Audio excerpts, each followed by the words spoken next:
Omi tútù, ọ̀nà tútù, tútù làrọ̀yẹ̀, tútù àjẹ́, tútù ẹ̀gún, tútù òrìṣà, gbogbo á ti wà ní ilẹ̀, tútù àríkù bàbá ìwà.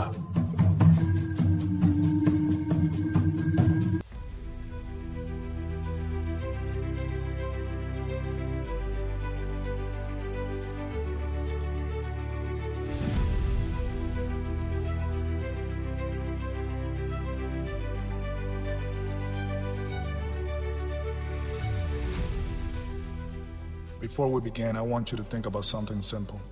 In almost every ancient culture, people poured something into the earth before they asked for guidance, whether it was water, wine, milk, palm wine, or beer.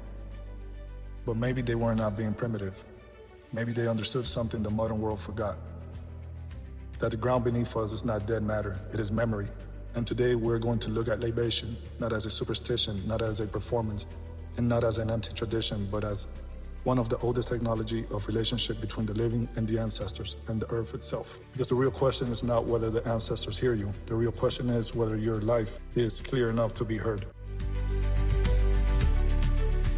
Look down. Beneath your feet right now, there is not just dirt, rock, and mineral. You are standing on the most sophisticated, high-capacity archive ever created.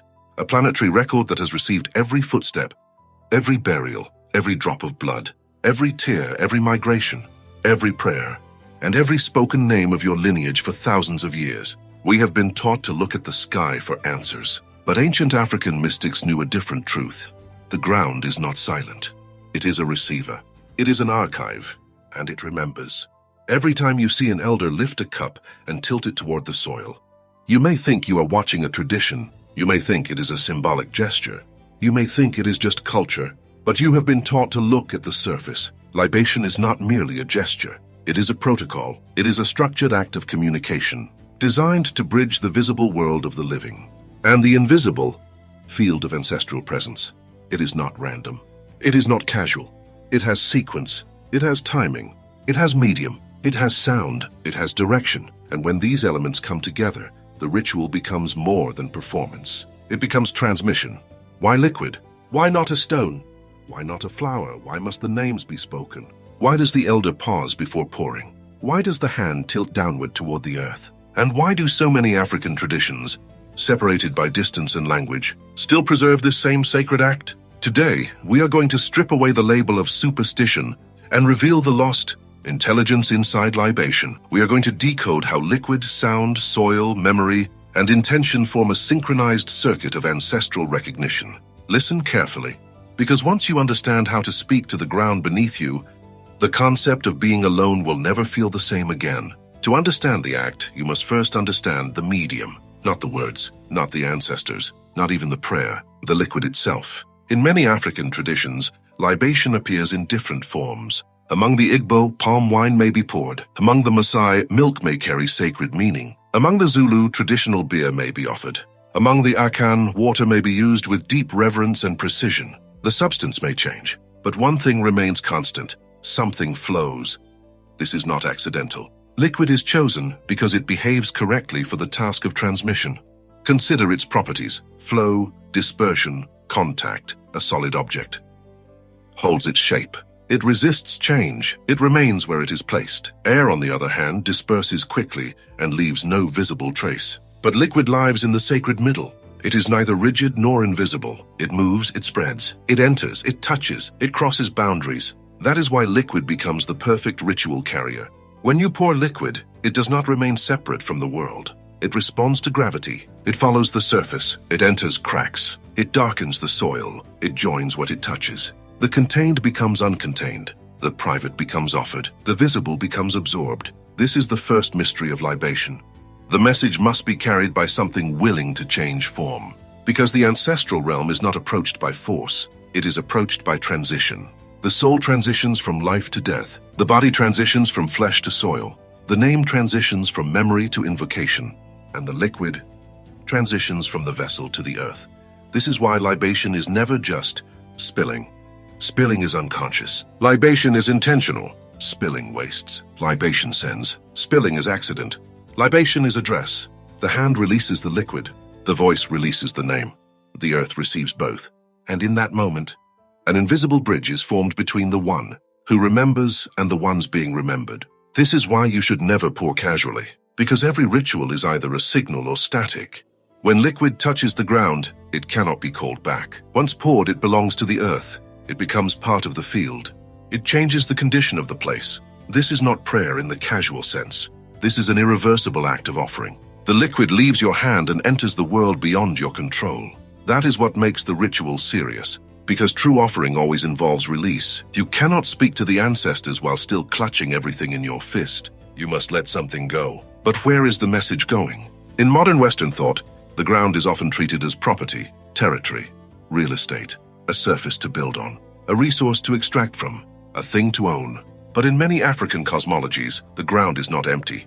The land is inhabited. The earth is not a blank stage where human life happens. The earth is a participant. It holds memory.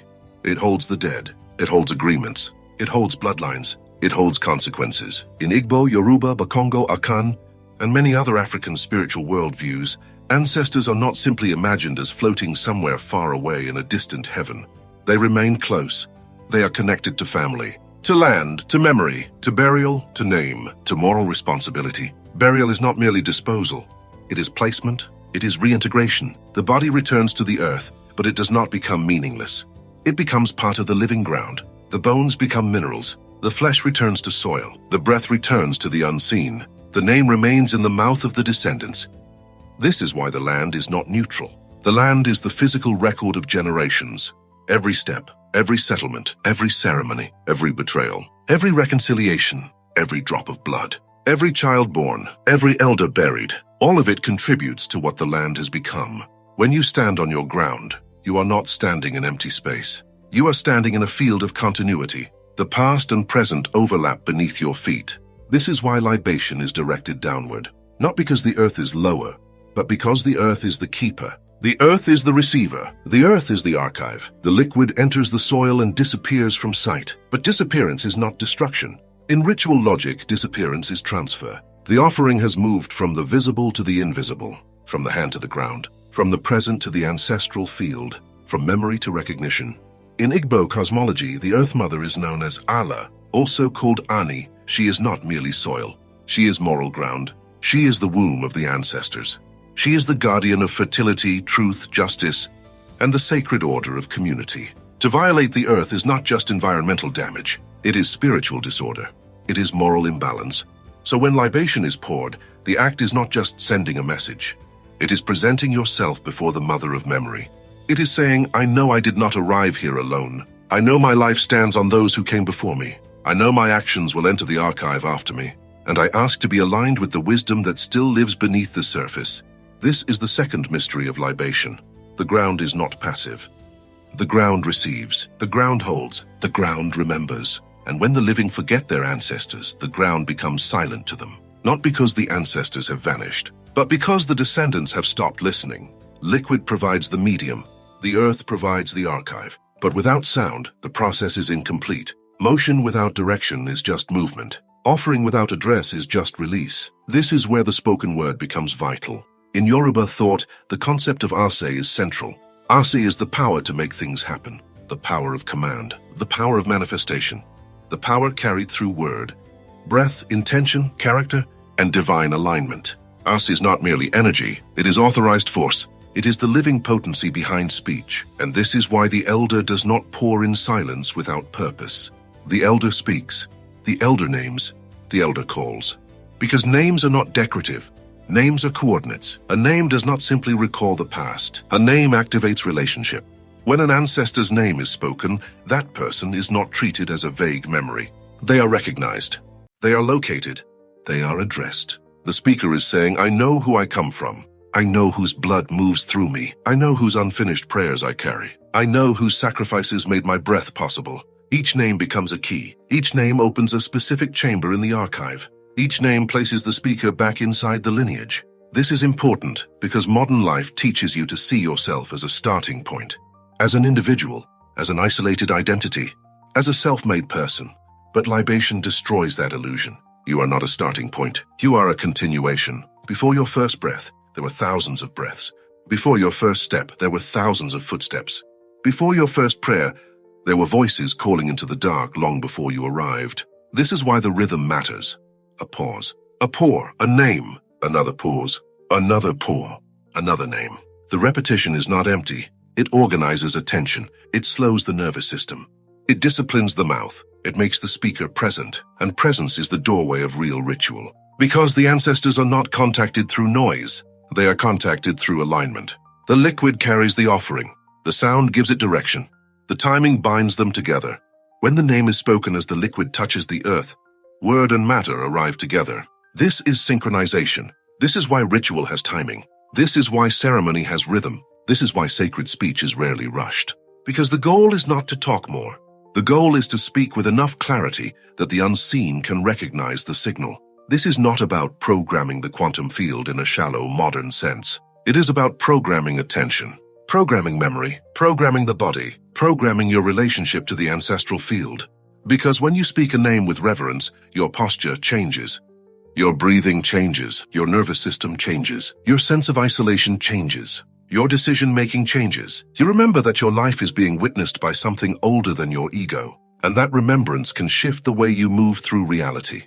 This is the third mystery of libation. The words are not meant to impress the ancestors. The words are meant to align the living. So how do we understand this technology today? How do we speak to the ground in a world of concrete? Screens, digital noise, and spiritual amnesia. How do we cool the head long enough to send a clear signal? The answer begins with the protocol of the focused word. First, the pause. Before the liquid falls, there must be silence, not empty silence. Prepared silence. The kind of silence that separates ritual from habit. Before you speak, you must stop performing. You must stop rushing. You must stop trying to force the invisible to obey your anxiety. The pause clears the noise of the ego. It says, I am not here to consume. I am here to remember. In many initiation traditions, waiting itself is part of the teaching. Because the undisciplined person cannot hear. The impatient person cannot receive. The arrogant person cannot be corrected. So before the vessel tilts, the self must lower. Second, the synchronization. As the liquid is released, the word must be released with it. The hand and the mouth must agree. The body and the intention must align. You may say, hear us, ancestors. As this water touches the earth, may my voice travel with it. May this offering carry remembrance. May this act restore alignment between the living and those who came before. The exact words may differ by tradition, but the principle remains. The liquid carries. The voice directs. The earth receives. The ancestors remember. Third, the ancestral recognition. You do not speak to ghosts as if they are disconnected shadows. You speak to the living dead, those who have left the body, but remain present in the moral, spiritual and familial structure of life. They are not fantasy. They are continuity. They live in your name, your blood, your habits, your fears, your gifts, your face, your dreams, your unfinished business. To call them is to admit that your life is not only yours. This recognition creates humility, and humility is not weakness. Humility is accurate memory. It is knowing your true position in the chain. Fourth, the integrity of character. This is the part many people want to skip. They want the ritual without the responsibility. They want the ancestors without accountability. They want Ase without character. But in the Yoruba tradition, power without Iwa Pele, good and gentle character, becomes dangerous. If your inner world is full of lies, rage, envy, and disorder, your transmission becomes distorted. The signal carries heat. The words may be beautiful, but the character behind them creates static. This is why a person cannot pour libation with one hand while destroying their family with the other. You cannot ask the ancestors to bless the path your own behavior keeps corrupting. You cannot call on the earth for alignment while walking in contradiction. To have Ase is not just to speak powerfully. It is to live in such a way that your words have weight, that your yes means yes, that your no means no, that your mouth, your hands, your character, and your destiny are not fighting each other. This is what I call the superconductive state of character. Not because it is a laboratory claim, but because it is a spiritual metaphor. When your thoughts, words, and actions are aligned, there is less resistance. The signal is clean. The head is cool. The vessel is steady.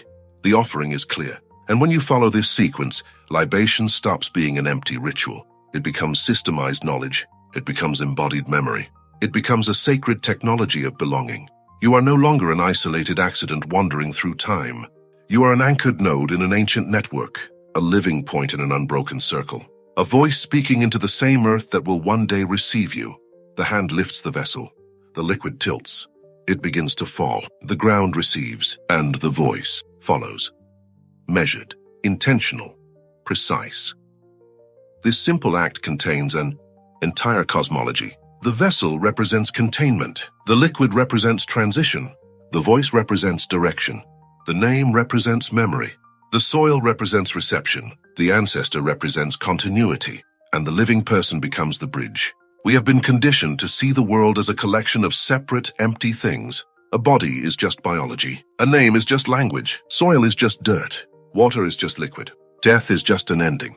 But libation teaches something different. It teaches that everything is connected by flow and memory. You are not just standing on dirt. You are standing on legacy. You are standing on sacrifice. You are standing on unfinished prayers. You are standing on the archive of those who walked before you. Every drop of liquid you pour is a message sent. Every name you speak is a file opened. Every moment of remembrance strengthens the bridge between the living and the dead. And every time you acknowledge those who came before, you are also preparing the way for those who will come after. Because one day you too will return to the earth. One day, your name will either be remembered or forgotten. One day, your choices will become part of the ground beneath someone else's feet. So the question is not only, do you remember your ancestors? The deeper question is, will you live in such a way that your descendants can call your name without shame? Stop begging for external signs while ignoring the archive beneath you. Stop calling yourself alone when your very breath is crowded with inheritance. Stop treating the earth as dead when it has been holding your people longer than your memory can reach. The earth receives, the earth holds, the earth remembers, and the only question that remains is this. What are you sending into the archive today? If this shifted something in you, subscribe if you haven't already. Not as entertainment, as alignment. We are not just watching ancient wisdom here. We are rebuilding the bridge between the living, the ancestors, and the unborn. Cool the vessel, speak with clarity, walk with character, and let the transmission begin. Acheto family, thanks for joining me on this journey. Until next time, Oshinoju Odu signing out.